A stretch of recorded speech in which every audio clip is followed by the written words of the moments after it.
Hey everybody, I'm back again with another toy review. After some hiccups, this is the NECA Toys Teenage Mutant Ninja Turtles Fred Wolf style Baxter Stockman, and Gerbil Michelangelo, and Fly Shredder, and Baxter's Buddy Z, which I am super happy that NECA included him because I think Z is a very cool character, and I hope that he gets a body in an accessory pack or something at some point.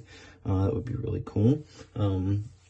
This Splinter and Baxter set is probably one of my favorites so far, especially because of the really cool things that are included with the figure. The Baxter that I initially bought fell apart right out of the box.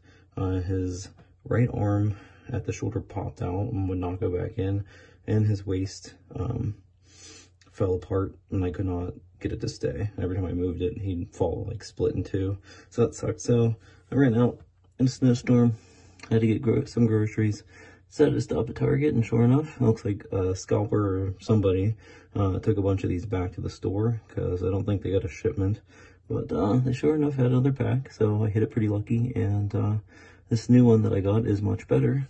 So I'm going to show you the accessories real fast first, and then I'll get into the articulation and paint job on Baxter. This is one of my favorite accessories in the box, and is the Mutated shooter gun here. I just love that the little decals from the episode are actually painted on the little turn thing. I do wish this knob turned though, but it doesn't. Still really cool design. Some kind of thing here. I'm not sure that it looks like a I'm not sure. It's weird. There's like a swirl or something on the back. It's really strange. But yeah, really fantastic addition, and glad Baxter comes with it because I feel like it's kind of an important item in his story. And then we get the Doku plant, which is another Baxter item. This plant made April very sick in the cartoon as well, so that is a really cool addition. And then the Mutated Ray caused these two to happen. Baxter got some revenge on Shredder and ended up turning him into a fly.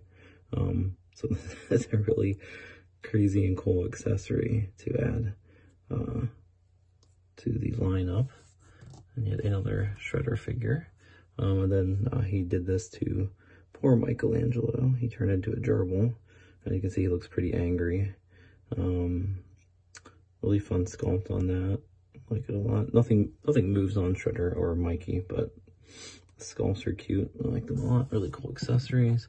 And here's my favorite Z, and his face is a hologram, so it changes expressions.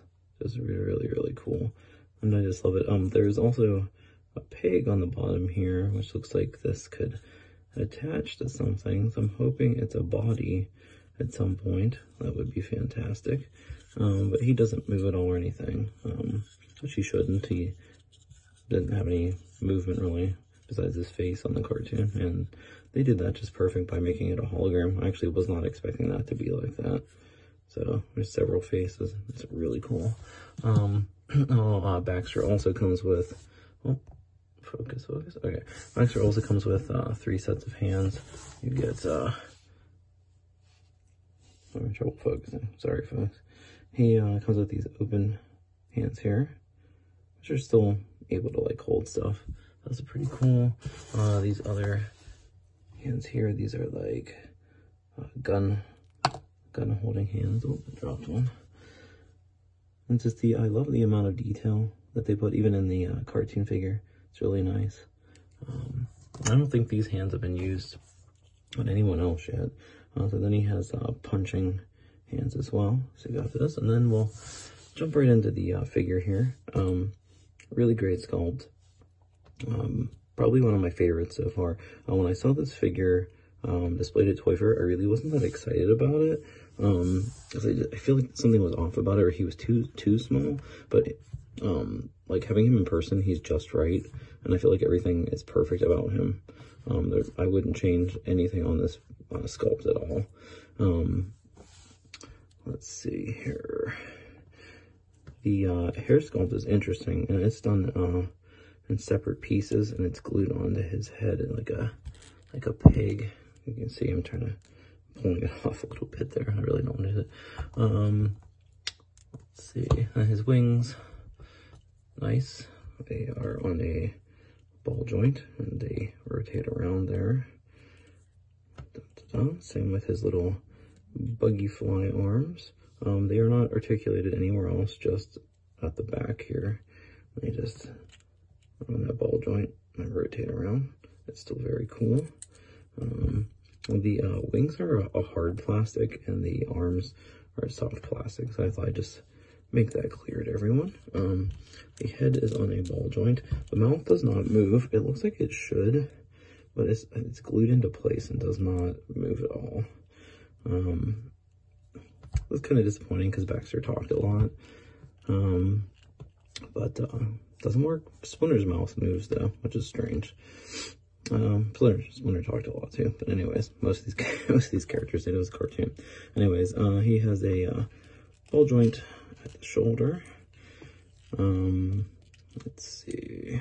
Oh, and his sweater vest here is a soft rubbery plastic. He has a very tiny frame underneath this, which is connected to his midsection, which does pop off, even on this new one that I got.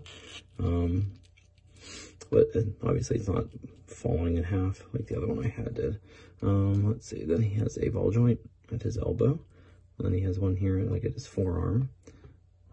But they're a little tight because the factory is painting, again, they're painting the joints.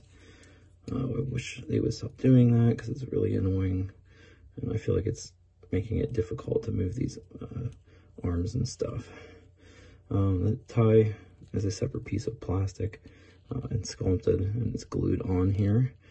I would not mess with that too much because it will fall off and you'll have to glue it back on. Let's see. Well, hand articulation is a little tight, obviously, as that one popped out of the hand there, but it's not too bad. Ooh, where did that go? These are really, really tiny little pigs, so you may want to be careful, not so tough as I'm being with this guy. Let's see. He has the new leg articulation here. Now, these legs don't really move too much. They're kind of limited as how they can move, but he can kick up and down and then back a little bit. I really like the knee articulation on this figure. It's really different how they did this one.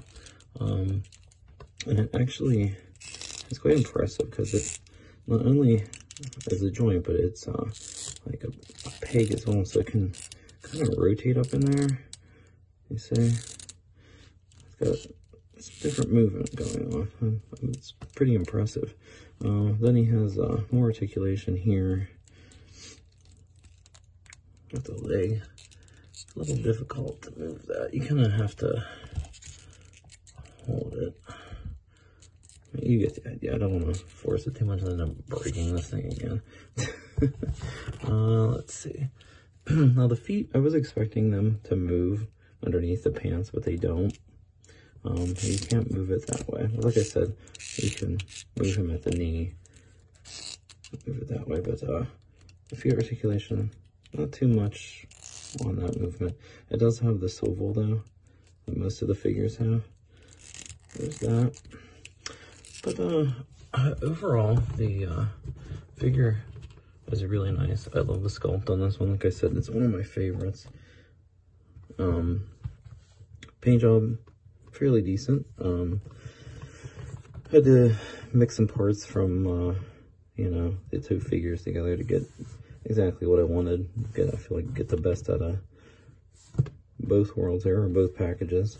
But overall, really happy. I'm glad I ended up finding another one because really love Baxter and really love this figure. Thanks for watching, guys. I'll be reviewing Splinter next. Have a good one.